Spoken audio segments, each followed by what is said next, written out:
Touring. Are you doing it? Is it sex, drugs and rock and roll? Or is it now Wi-Fi, hummus and Candy Crush saga?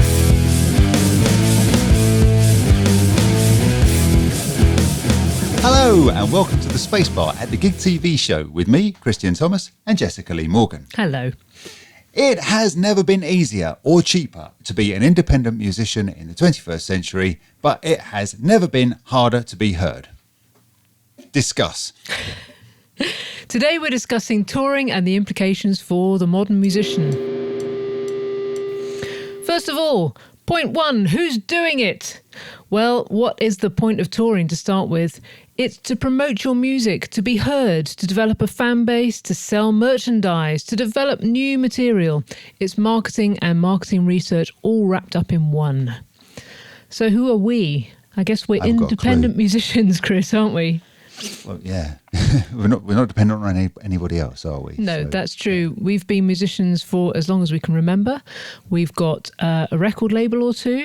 Yeah. We've put out CDs, we've put out digital, and we've toured in a lot of different ways. What is a tour, Chris? How would you define a tour? It's a tough one, isn't it? I mean, I think that we say it's 3 consecutive nights away from home. Right. And I think that's probably a fair description of a tour, isn't it? Because you are dependent then on accommodation and food while you're away rather than going back home. Absolutely. But also you can string, if you've got a loose collection of dates in a row across a month or two, then you can call it a tour.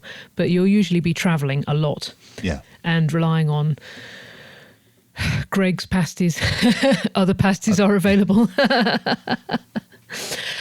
We've done everything from bus tours across the USA to what we call self-propelled tours in our vans. Chateau vans, sleeping at the service stations. I think it's fair to say we've seen almost every iteration of tour. I think we probably have, except for the really top end, which is unfortunate. But you never know. We're not going to cover that top end, though, are we? You know, the Taylor Swift has been touring all year, all around the world. Bruce Springsteen is touring. The Iron Maidens, I mean, he flies his own jet, for goodness sake. I mean, we're not talking about that. The articulated lorries, the stadia, the private jets.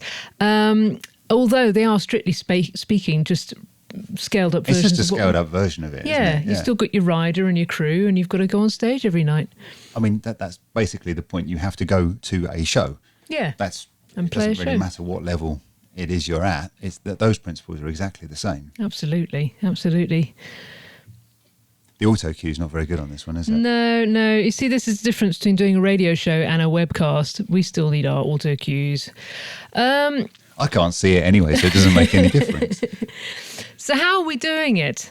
At the independent level, which is our level, we've been involved with agents who are doing the booking, promoters who are apparently doing the promoting, and a tour manager who is apparently managing.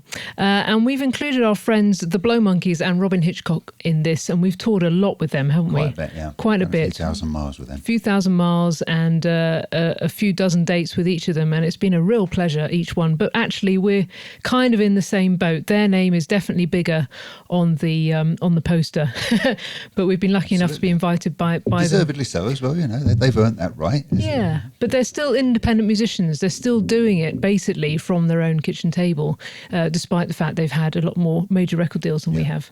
But we're playing theatres up to, say, 500 seats. We've done large clubs. We've done like the O2 circuit, for instance, small theatres, and what we call the toilet circuit, which includes quite a few venues, including places like the Cavern Club in Liverpool. Yeah. We could talk about the toilets there, for instance, and a lot of great independent, still called grassroots venues, but so they're on the independent touring circuit, but they're still basically basic. Let's face it. Some are more basic than others as well. But, yeah.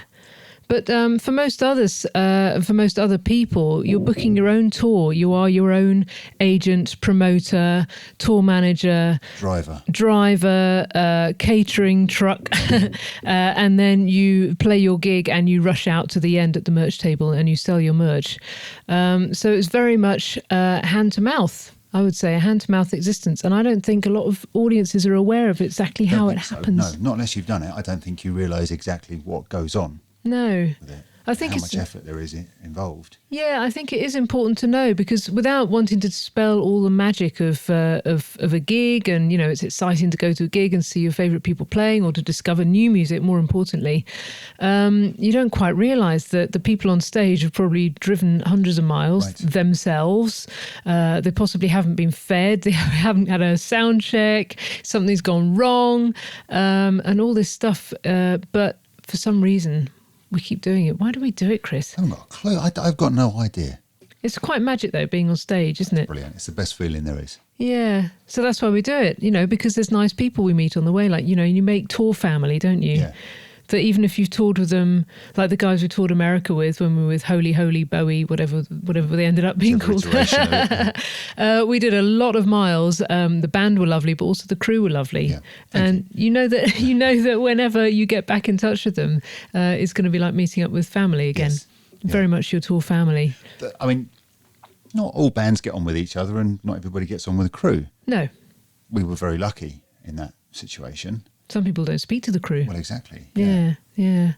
But we're all doing the same show, basically. Do you remember Clark? He used to put on his glad rags, even though he was crewing. He was the tech.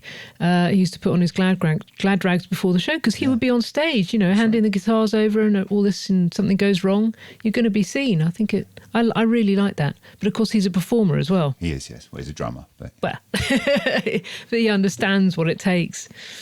So yeah, it's a mix of everything, really. If you've done stadia tours in the 80s, you're probably now playing the toilet circuit. Nothing wrong with that, but it means that with fewer costs and a much smaller entourage, you get to keep more of the money. Yeah. Arguably, there's fewer levels in between, there's fewer levels of management and crew and everything. So you end up thinking, well, I could carry my own kit in, and I could set up my own stuff, and we could make do with one wonderful tech guy like the Blow Monkeys do. They have their Morgo. And the tour manager is Robert's wife, Michelle. So that keeps costs down. Let's face it, they get to share one bedroom instead of having two bedrooms, for instance. And you're much more in control, I think, as well, at the independent level, would you say? You know where the money's going. Yeah. I mean, that's the thing. You know exactly what's happening with it. Because obviously, if you're touring with a big crew, I mean, that really does chew up the money. Yeah. And they've got to get paid because they're not in the band. Yeah. They've got a guarantee that they're contracted. You will get paid whatever it is per show. Your day fee. That goes whatever. You have to feed them, and you have to give them a bed somehow. Yeah. So yeah. And also there's the argument that in a really, really, really huge tour, there's a lot of people going, oh, they can afford this. I'll just, take advantage in some ways. And you will never know. And the artist often never knows what goes on with the crew. I wonder if that is still the case. It certainly was the case in the 90s, wasn't it? I think so, yeah. A lot of, let's say freeloaders. Yeah, freeloaders, liggers. Liggers, we call them. What's a ligger? It's the person who shows up and just eats the rider and doesn't actually contribute anything, or they just... That's drummers, isn't it? There was a time, I remember one gig with the Bowie lot, and we had all our riders set out, our chickens and our hummus and our carrot sticks and all the important stuff like that. And Woody came in and found a local person who worked in the venue starting on our chicken. We had to get them to get another chicken. It's shocking, really. There's boundaries on tour, and some people have very, very clear ideas as to what the boundaries are. Yes. And the longer the tour goes, of course, the more blurred those boundaries become. Yes. I guess that is an issue, isn't it? Every person for themselves. It becomes a survival thing, doesn't it? Well, it's not surprising because you're so far from home. Yeah, exactly. It's lonely. you get that routine and everything else. And I guess I'm not saying there's superstition involved with it, but it is that thing that you desperately try and find a rut to get into because it's the only thing that you can understand with it. Exactly. It's like camping, isn't it? I wouldn't say it was like camping, no. Well, but you're making, I got this sense that every day you go into a new venue and you open the doors, and of course it's not your venue, but for the day, it's your home. So you take over, you need to know who's coming backstage, what the deal is, and you make your little nest in the dressing room if you're lucky enough to have one. You set up your little rider, and it's your home for the day. And then that sounds better than any camping trip I've ever been on. Well, yes, I know. I mean, it's possibly more food or not, but then you have to pack it up. You leave nothing behind, hopefully. Phone charges usually. And then you scoop it all up and you go to the next venue and then you start it all over again. Obviously the techs get in much earlier than anybody else and work longer. So thumbs up to the techs, they're amazing. Yes, thank you. I just want to point out this other thing, is what is the difference between a support? We've been perennial supports, like I say, for our two big chums, and also for lots of other people, notably the Best of Bowie. We did a lot with them. Yeah. And what's the difference between a tour support, special guest, and a local support?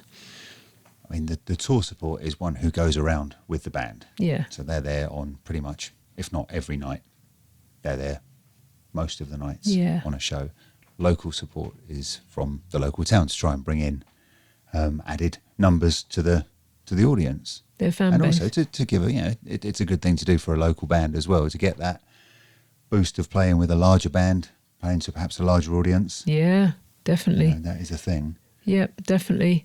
So tour support will often be invited by the band or their management, which is really nice. As And you said, special guests. and then they say, and they'll say to the venue will come out and or the promoter, they go, "Are you the support?" And we've had it a few times now. The tech or the roadie has gone, "Actually, they're special guests," and the promoter rolls his eyes and goes, "Yeah, whatever." And only as the gig progresses, they understand that we really are quite chummy with each other. And very nicely looked after. God bless them. So that's the difference. But either way, it's a really great way to tour. You're not often travelling with the band necessarily. You still have to self-propel. But you know that, every day you meet up, you go, "Hi gang, oh, I love you. How did you sleep? Oh, what was your breakfast like? Yeah, or did you have any traffic?" So it's nice. It's lovely. You're part of a caravan, really. I mean, you're really lucky if you get to travel with a band. Yeah. You're really, really lucky. Back in the 90s, in the death metal scene, or in the thrash scene, it was you used to buy onto the bus. Yeah. And you'd effectively be paying for the tour bus. Yes, it's how they finance. I mean, there's still I think it still happens. Yeah, gosh knows how much diesel it uses a day, apart from the bus fee and, I don't think you get much change out of about 700 quid a day on a bus. Yeah, but don't quote me on that. If you think of how many people you've got to put up, 12 to 14 people you can sleep on a bus, and you have to buy them all hotel rooms and all that, it saves a lot of money. Not to mention that you can travel through the night. I told you not to mention that. Wake up in the town the next day. Well, it's the closest thing there is to time travel, isn't it? Yeah. I love that. You leave the venue, often, maybe bus call 1 in the morning. And then you might have a drink and a debrief and everything else, and then you go into your little squashed little bunk. Yeah. And then you wake up and all of a sudden you're in Glasgow, and it's, there we are. Yeah. Or you're in Detroit, and the first thing to do is to find the bathroom. Yes. And then the Wi-Fi. And the Wi-Fi, yes. Yeah, we've got a couple of songs on the subject. I mean, you've got Road Dog. I've got Packing Up. Every word is true, basically. Oh, yeah. Well, we are the road crew. We are the road crew. Yeah, yeah. I think we'll have to release a playlist at the same time. Who's getting paid on these tours? It used to be... people get paid? Yeah, apparently. It used to be the case that touring brought in the money. You'd have an album and then you go on tour and that would make more money, basically. But now, I think especially since the pandemic, since COVID, it's been turned on its head. So margins have got much smaller. There isn't the money to splash around. People aren't going to as many gigs as they used to. People are still scared about going out, basically, to gigs and stuff like that. So there ain't much money in it, but we thought we'd say a bit about who gets the dosh, basically. So if a venue hosts a gig, well, you've got to have the venue, wherever it is. Right. Security. So you've got security, you've got bar staff, the cleaners, the door person, the marketing teams, the sound engineers, local crew, often called humpers, because they hump the gear. Not like that. Local hands. Might have a lampy as well. And a lampy, yep. But obviously you get different permutations. You get, you could tour and use the house front of house sound engineer every night, who might also do the lights, or you might get an extra lighting person, all different permutations. But basically the venue will have their costs and they'll be paid by the promoter. really. I think the promoter is often the interface. Again, they all work in different ways, but these are the elements to take a gig. There's an agent, often, who books the gigs. They'll book the whole tour or whatever, again, different permutations, but they'll always take their cut, which is about 10%, 15% plus VAT. It depends. Depending on your agent. Then there's a promoter. So the promoter is often either a big one, something like SJM Promotions, and they'll do the whole tour. Then they'll send a rep in, either on the tour or who travels to each venue and interfaces between the venue and the act and the tour manager. And they'll make sure that everybody knows where they are, where the dressing room is, where the toilets are, and they'll kind of stage manage the night. You know, they make sure that everything runs smoothly, really. They can be a really, really best friend. They can be definitely be nice to the rep. They usually... Hello, Ardeel. Hello, Ardeel. They'll usually go shopping for the rider as well. So nowadays they often get a Sainsbury's order in or something, you know, something delivered to the venue. Other supermarkets are available. But of course, we've had some funny stories about that. Do you remember the carrots on the Blow Monkeys tour?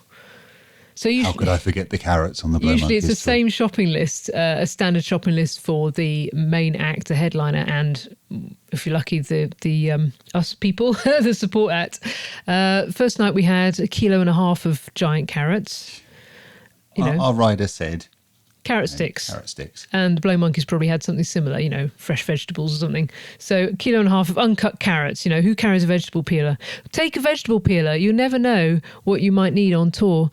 So yeah, 1.5 kilos of carrots. The next night They had a bag of onions as well, didn't they? Not spring onions or anything. They actually had onions and celery. And so great, we can make soup. That's right. 3 heads of celery. We ended up on a break with 3 heads of celery that went, you know, rotten in a hotel room in Scarborough.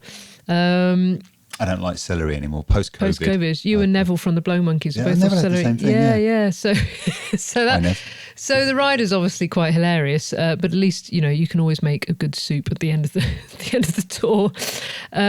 Make sure you sweep your dressing room of rider. And try and linger after the main actor's gone so you can sweep Don't let the promoter nick it as well. No, because they'll it's for you. It's part of your fee, basically. Your rider, your carrot sticks and your hummus and whatever else they bring, the drinks, the beer, the bottled water. It should all get swept up and into your touring package. And it goes on the bus or it goes into your van. And you keep it with you. Robin often stashes a whole load of cheese at the end of a night. So he'll find cheese amongst his, stuff in his suitcase. But yeah, it's yours. And don't let the promoter take it home for him and his wife, because that will happen. Sometimes you might have to wrestle it out of their hands. Yeah. It's not only, I'll point out at this point, it's not only for your time at the venue. It's for your tour. It's your rider. It's a rider that rides on with the main contract, basically. But it sustains you for that day from the moment you enter the venue to the time you get to the next venue. So it can be your breakfast the next morning. How many van breakfasts have we had with cheese and hummus and pita bread and stuff, and the Costa coffee and other coffees are available. And we're still waiting for that sponsorship deal, by the way, Costa. That's a winner. That's a definite winner. Obviously, we haven't had it. But yeah, take it all with you. Yeah. This is so important because it's how you live on tour. It's part of your home, your travelling home. Otherwise, I mean, the cost is just astronomical, isn't it? Yeah. So the promoter is often an independent person. So they'll have made friends with the venue, and they do it for the love. Basically, they do it because they love music and they want to bring their favourite artists to their town and to their venue. Quite often they won't be paid.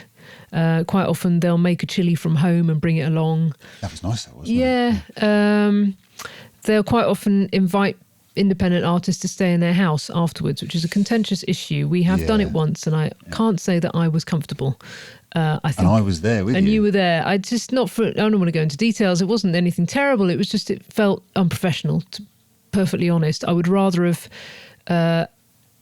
booked my own travel lodge and stumped the money up. If you can't argue for an accommodation fee, then just make your own. I don't like it personally. Don't get yourself into a compromising situation as well. Because it is very easy to when you're hundreds of miles from home. Yeah. You don't know what's going on. This is a big thing now, especially female artists traveling alone. They're invited to stay with a promoter. You don't, even if the promoter is, a couple or a whole family's worth, it's still, I don't know, it's a boundary that doesn't need to be crossed. And it makes me uncomfortable. And quite often, I suspect this doesn't go for all promoters, but they do it for the bragging rights. Well, there we are. Yeah. So as I say, this is an honest and upfront, in-depth discussion on the music industry, and these are the things that happen. I mean, I suppose it is a thing, isn't it? If a star, or if someone suddenly becomes a star overnight. Yeah. Oh yeah, they stayed with me when we did the dog and duck in. I don't know. Yeah, exactly. I'm trying to think where there are dog and ducks, and I don't want to. There's everywhere. It's got anybody. a dog and duck. So the last people to get paid are you, your crew, your tour manager, your band, your entourage. Obviously, if you're part of a properly contracted tour, then obviously those people will get paid. There'll be a guarantee in place. There will be a guarantee, hopefully. But if there's a profit split, we have seen it where certain people ended up with no money whatsoever. Yes. So basically, the point is that everybody will try and make their money before the musician, before the person whose name is on the bill. Yeah. So be prepared for some arguments. Have a contract, even if it's just a string of emails. Ideally, get your own contract together that has things like the time you arrive, the time you leave, your stage times, whether there's parking, your rider, obviously, and your fee and how you're going to get paid. So often we get to the end of the night and I'm so elated at the gig and whatever, and then I'm in the van afterwards and think, oh, didn't talk about the money. So either you're going to invoice the agent after the gig and they'll pay you according to their terms. It could be up to 4 weeks. It's a bit annoying. Or they'll pay you in cash on the night. And I've had them give me the money. They give it to you like a little palm, and then you look, oh, thanks very much. And you open it up and there's half what you agreed on. Get the email ready on your phone at the end of the night. Say, that's what we agreed. Oh, was it? Oh, I must have. Oh, sorry about that. Yeah, and then they stump up the rest. It's not nice, but it happens. And especially as a female, they'll try and pull it. And you can put all of this into your advance as well that you send out to the venues before you get there. Yes. So you'll be requiring, saying what your stage requirements are, what your rider requirements are. Yes. But you can also state, if you know that you're going to get, if you've had a guarantee offered to you already, then you can put that into the rider saying you will pay us X amount. Yeah. Preferably, I don't know, either on the night or on receipt of invoice or something. Yeah. Because you can actually force the issue a little bit there. You can try and force the issue with it. Yeah. But it puts you have a moral right with that then. Yeah. You've got a grounding. Exactly. Cash is king. I mean, Chuck Berry used to get cash before he even went on stage. No cash, no gig. Yeah, but I mean, look at the places that aren't taking cash anymore. Yeah, but you can try. I think there's still definitely an argument for it, and it's in your pocket, and that's it. Make sure you account for it properly, though. Yes, account for it properly as well. Because it's very easy to burn cash, isn't it? So, yes. Even if you are spending it on a legitimate expense like fuel for the next day or something. Yeah. You've got to keep a record of that. The last word is that as a support act, they're quite often, if you're invited to do a local support for a local gig, they'll often suggest that you do it for the exposure, which is up to you, but you are quite entitled to ask for 50 quid. 50 quid is kind of standard for a small gig, up to 100. If you're more of a name and invited as a special guest, then you can ask for a bit more. But if it's 50, ask for the rider, ask for the full shopping list, carrot sticks, chicken legs, 2 cans of Coke, 2 cans of beer or something like that. They can always say no. You can also get a buyout, 10, 15 quid or something, 20 quid to go out and buy some food, because usually the venue won't have a catering. But if it's in a pub venue or something like that, often they'll feed you as part. They might feed you. They'll feed the whole touring party as part of the night, which is quite nice. Yes. So it always varies. Just be clear, because 5 nights down the line, you'll think, I'm really undernourished and tired and I can't think straight. That's the thing. If you ask, it's not going to hurt. If they say no, okay, well, you've asked anyway, but they're not going to kick you off the show. And if they do kick you off the show, well, you probably dodged a bullet then. Yeah. Because you don't want to be at that kind of show if you're just going to get, it's just exposure. You should be lucky. You should be grateful for being here. Yeah. That's not really the point. Yeah.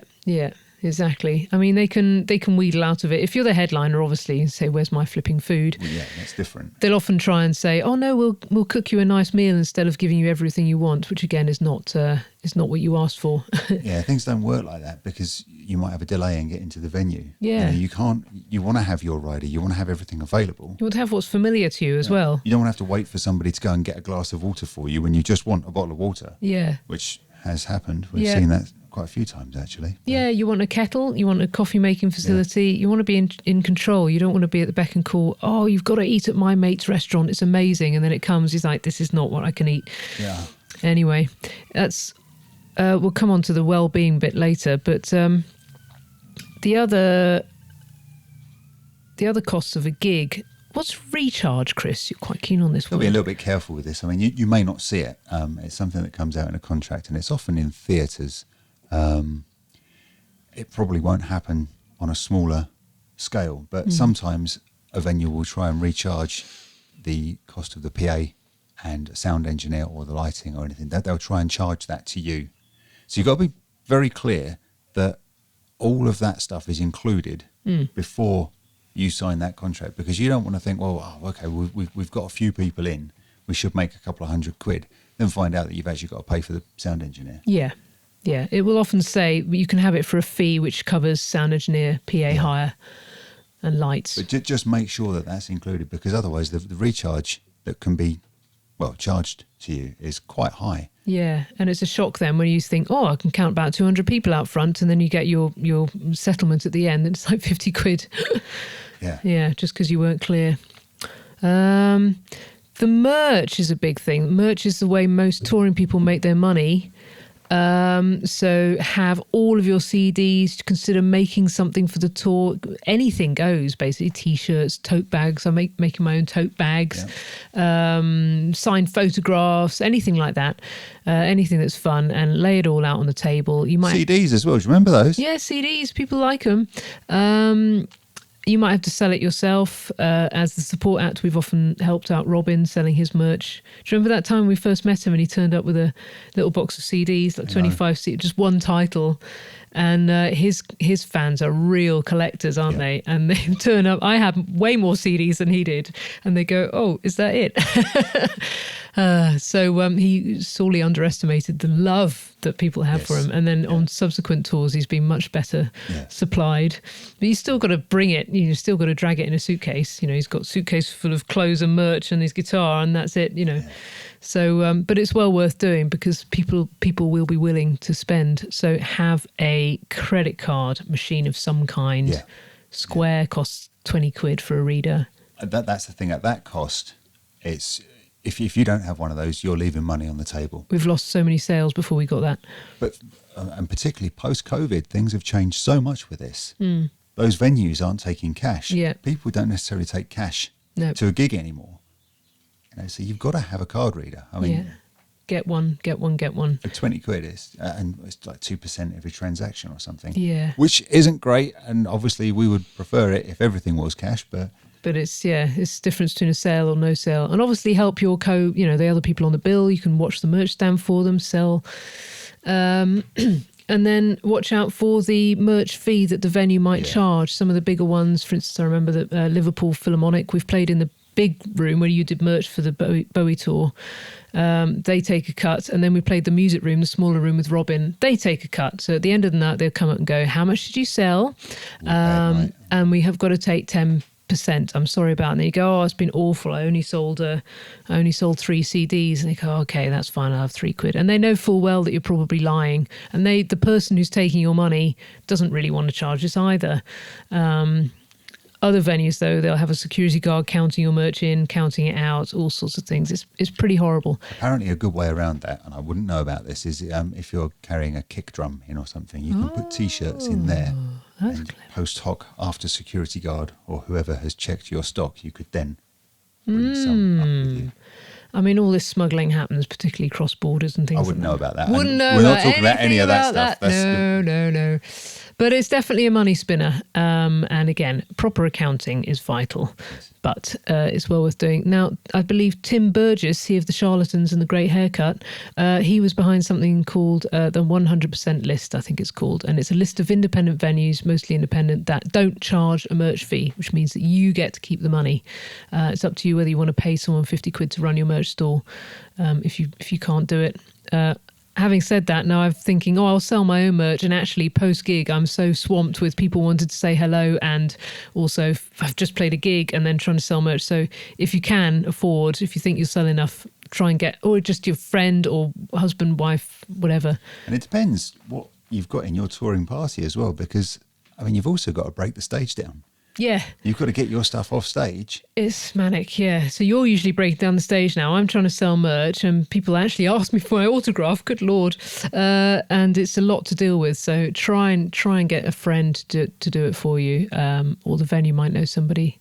But yeah, it's a definite money spinner if you play it right. Be, yes. PRS. Now, PRS will come onto on another show altogether, but it's a collection organisation, and it collects royalties for songwriters, and that includes you. If you are the songwriter, yes, and you're playing a show, you'll play the show. If you're the support act or the headliner, you then submit your set list online to the PRS. You say what songs you've played, and then they will calculate how much of the 4% box office fee, which is payable to the PRS, is yours. And on some of the Bowie support ones we've done, it's been a fair cop. But even if you're playing in the gigs and clubs things, you'll get about a tenner a night, or 10, 12, 15 quid a night, playing your own music. Yeah. Put the covers in as well. It's fair. You put the covers in and they all get money too. So that's a really important thing. Make sure that you're not being coerced into opting out of this. I've seen some venues saying, we're paying you anyway. You shouldn't be able to, it costs money to put on a gig. We're not paying the PRS fee. It's a hard won right, the PRS, and they do a lot of good work. I know they've not everybody's a fan, but really, if you're in the game, they are your friends and the money is yours. And also for venues in the game, they should be paying that money. They should be paying it. It doesn't make any difference. No, because they'll be paying a PPL license as well for the money, for the music they're playing in between songs, in the bar afterwards and all that. So don't sign over your rights. No, don't sign away your rights. Don't opt out of anything. No. It's your money. You get it, and make sure you submit your set list afterwards. There is an argument as well, because even at grassroots level, that if a venue is saying you're a grassroots band, you can't have PRS. Don't play the show. Just boycott the show. Yeah. They're not worth, and there's a whole debate about grassroots venues going under. But if a venue is like that and they're unscrupulous in giving you your rights, so having played a song and only giving you a very small amount of money, don't play the show and let the venue close. Don't worry about it. Yep. Controversial words, but this is the thing. This is why the whole industry is being eroded, is because people are saying, no, I can't afford it. Therefore, we can set up a gig anywhere. Yeah, they're paying their bar staff. Yes, exactly. They're the paying bar their staff cleaners. and the cleaners get more than you getting. So it's important, and this is what we're trying to do with these shows, is to raise standards. So you've earned it. You've earned it. Do it. So we've talked a lot about well-being, food, sleep, that kind of thing. I've got to say, Chris, is it worth it? What, sleep? Well, touring. All right. Sleep's quite nice. Is touring worth it? Yes. Without a doubt. Why is it worth it? Because it is, even if you're only on stage for half an hour, as long as you get some recognition from the audience, there is nothing like the vibe of being on stage and having people cheering at your song, or singing along when you encourage a crowd to join you in a chorus or something. There is nothing like that. It's a drug, isn't it? There's no drug that's as good as that. So basically we put up with all of this. And I've had them all, paracetamol, aspirin, I've had a lot. With all the travel and the starvation and people taking advantage, it's still worth it just for that little bit. I mean, if you're not getting that little bit and you don't like that little bit, then it's probably not worth doing it. Not worth it, yeah. No. But if you're proud of the music you're playing and you love playing it, this is whether you're in a covers band or a tribute act or writing your own stuff. It's a great feeling, and that's why we do it. There is an element though that you've got to move on with every tour that you do. You've got to be getting a bit better, and that's not about you as a performer or us as performers. It's the venues have got to get better, or the deal that you're getting has got to get better. Yeah. Because if you're still traipsing up and down the motorways for a tenner a night or something, you know, a net gain of a tenner a night, then you've got to count the cost, haven't you? You've got to say, what am I getting in return? And you can't be doing the same as you were 5 years ago. No. You know, you've really got to think about why you're doing it. But nobody can tell you why you should do it or what you should do. No. It's up to you. No, that's right. I mean, you might really love sleeping in service stations. Yeah. But it is a job, and you have to be, if you're going to do it, I think, be professional. So that means turn up, don't moan, don't throw tantrums, don't make a mess, don't get in the way of the headliner or indeed anybody else in the venue. If you are the headliner, still behave properly, you know, because everyone's doing the show, whether it's the local crew or the bar staff or anybody like that. Just be nice, you know, because everyone talks. Yeah, yes, everyone talks. Yeah. Everyone's got stories. Oh God, we had such and such in. Oh, they were terrible. Oh, they were lovely, or they were terrible, and then they were lovely because it was the end of the show. I was reading about Henry Rollins. Somebody said, he asked, nobody was allowed to talk to him or acknowledge him or look at him. But at the end of the tour, he wrote to everybody, did something lovely and acknowledged everybody and how great they were because his head was in the zone. So you hear that a lot. His head's definitely in the zone. Yeah. My particular bugbear is a lot of people have been cancelling shows and tours since COVID. And I've always said, basically, I will do a show if I can breathe in and out, basically. I hate cancelling. I will always find a way to do it. So yeah, you will. I know. And Chris, I'm sorry. I've made you gig. You've had your calf muscle. You've had your finger. You've had flu. I'm a bass player, and I've had to play with broken fingers. I'm so sorry. But really, if you don't do it, I know. I can't really do it. And then, I have done it without you and it's not as much fun. So, basically, if you could just get through the show, because you'll have an inflation of adrenaline, you'll get through it. And then you can collapse afterwards with a Lemsip. However, COVID spun everything differently, that you could feel perfectly fine, but you could test positive for COVID. And for a while, you could not play. Yeah. We had a guitar tech who got it, couldn't do the show. There was all that stuff. Hopefully we'll never have to go through that again, touch wood.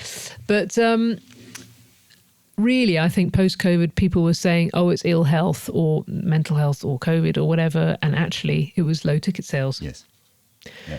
Because ticket sales have been affected by COVID, as you said at the top of the programme. Yeah, people absolutely. Don't necessarily book shows like they used to. And they're not booking far enough in advance. Yeah. You have to sell tickets far in advance. You can't get to the week before and have a quarter full venue. Even if 75% of people buy their tickets the day before, it's too late. Yeah. You think, I'm going to lose money, you have to cancel.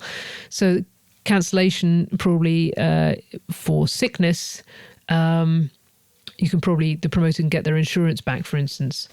Possibly. I'm not touching that one with a barge pole. Or you can cut your losses. But that's why people are cancelling, I think, and blaming it on what I think are very poor reasons. But that's just me. I mean, you go on tour, things happen.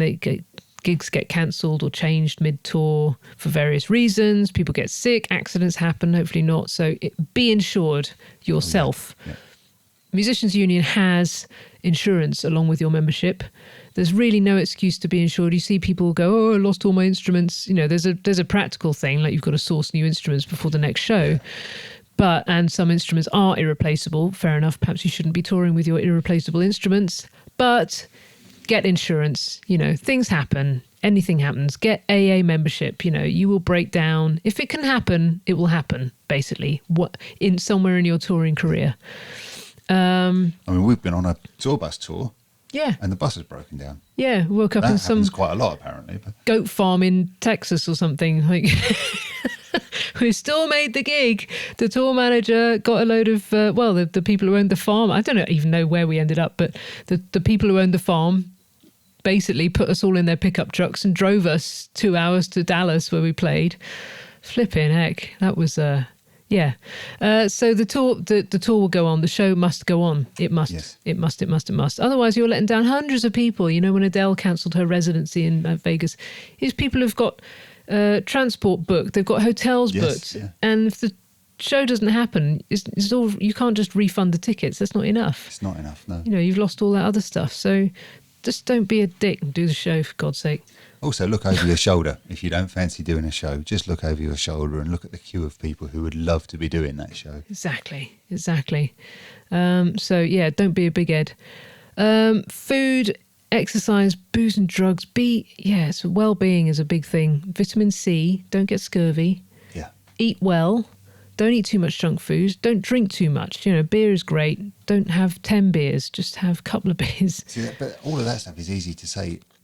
It's where do you get fed? Because if you're a support act, it's difficult to get food before you go on stage. Because you usually sound check, then the doors open. That's it. Yeah, and you've got half an hour. If you're singing, you can't sing on top of. Can't eat on pizza. I can't sing on pizza. No. Yeah. Quite often they go, "Yeah, we got pizza." I go, "Oh no." Get it for afterwards in a box. But it can be quite difficult to eat, though, can't it? Or you could be in a venue. You could have a buyout, and there's nothing around the venue. Yeah, exactly. Which is often. Yeah, a thing as well. Get Deliveroo or just eat or something on your phone and work it out. Because otherwise, that temptation, you're so hungry driving after a show. Yeah.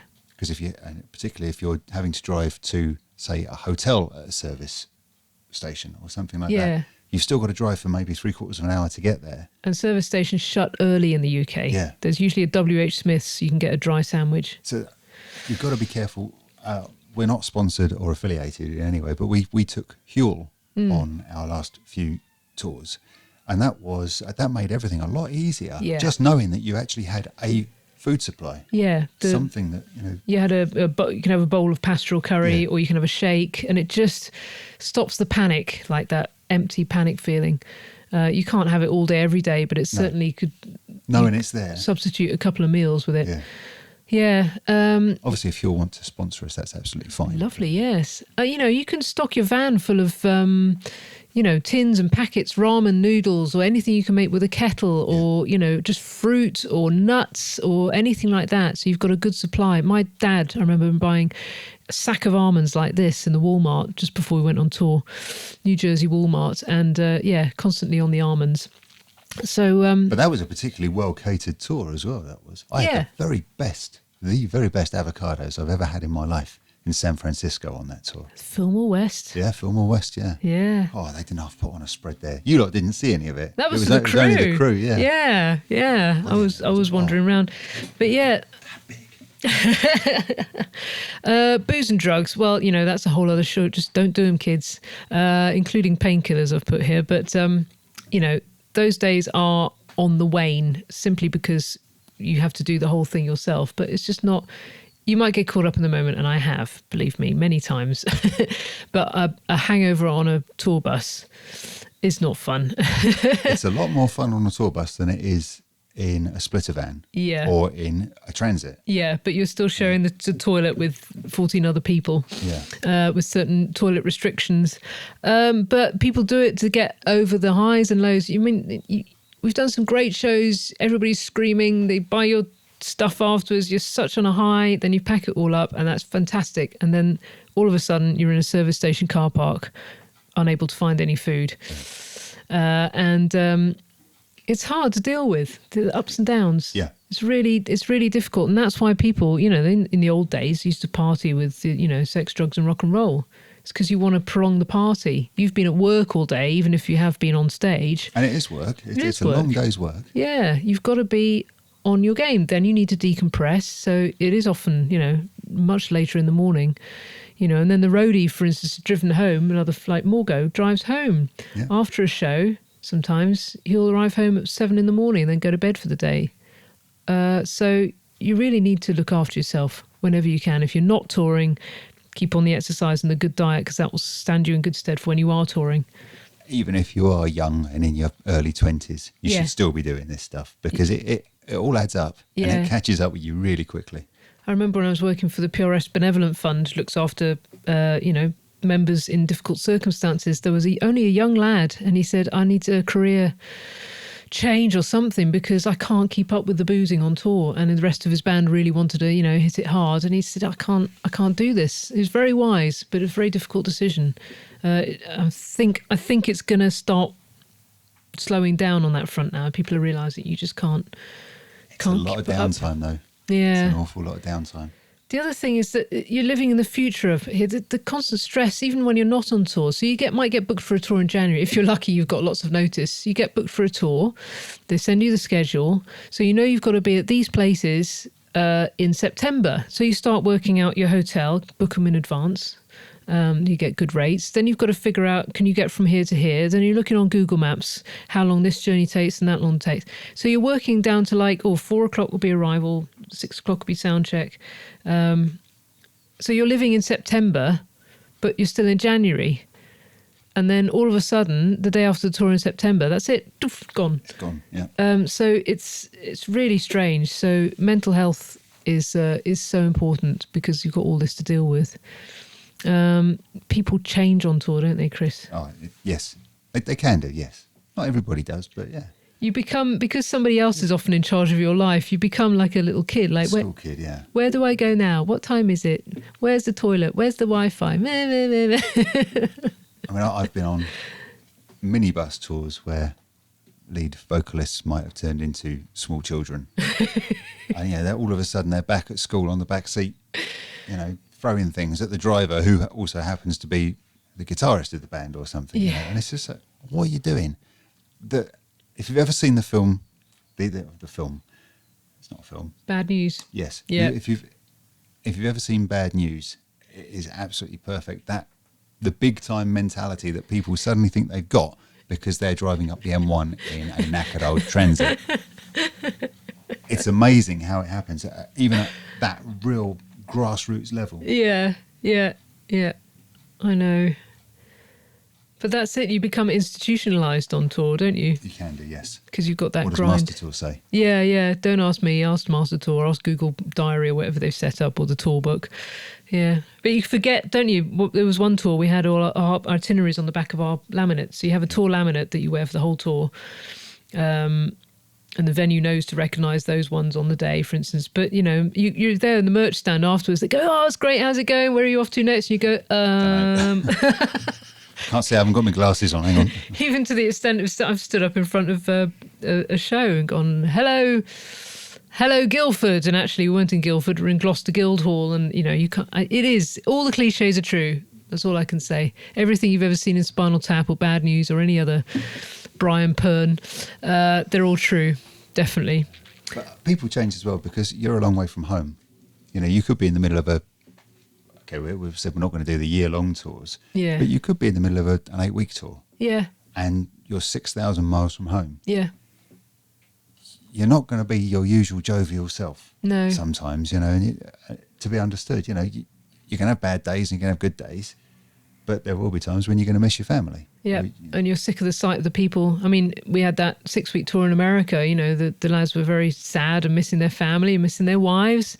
We were lucky because we were together, but my dad was there. There were some very bleak moments. Like, you're either sick of everybody on the tour bus, you started to rub each other up the wrong way.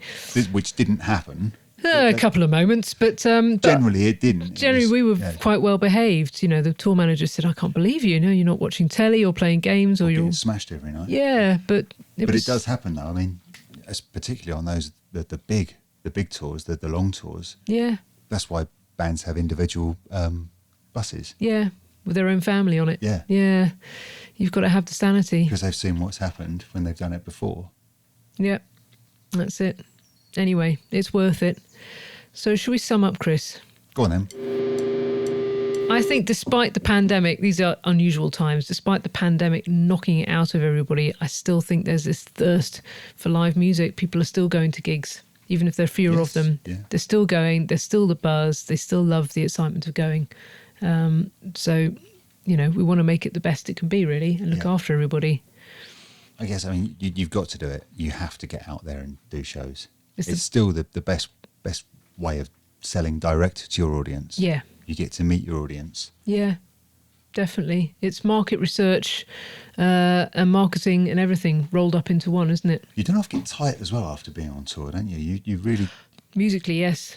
You understand your songs as well, and you might adapt them a little bit when you're playing them. And this is a really nice way of doing things. Well, touring songs before you've recorded them, which will be the content of my next album, is really good because they change and evolve, don't they? Yes, you actually become completely comfortable with them. Obviously, not all bands do that. They can just foist an album on an unsuspecting audience, which is great as well. Now we're going to play a track from our new album. Whoosh, off to the bar. I got it. But despite all that, you've got to be savvy, realistic about the financial and the mental, physical cost to you. Yes. You got to weigh it up, basically. It's not for everybody. It's fantastic. My mum, for instance, never ever wants to tour ever again. My dad loves touring, but he doesn't like the bits that aren't on the stage, frankly. It's fair enough. That's what Danny Thompson said. Yes, exactly. The playing is free. Yeah. It's all this, the sitting around and waiting. That's what you're paying me for. Yeah, hurry up and wait. Yeah. Don't give away your rights. No. Don't let venues take the mickey out of you in terms of your merch and also your PRS. Yep, and your human rights, frankly. And make sure you know what you're getting in terms of money. Yes. Yeah, be clear. So if you've been affected by the topics discussed today, feel free to get in touch with us. We'd love to know what you think. You can reach us at the methods, which will be displayed in this video or in the comment section below. Please share the video if you found it useful. And above all, look after yourselves and enjoy yourselves, because that's what it's all about. See you next week. See ya!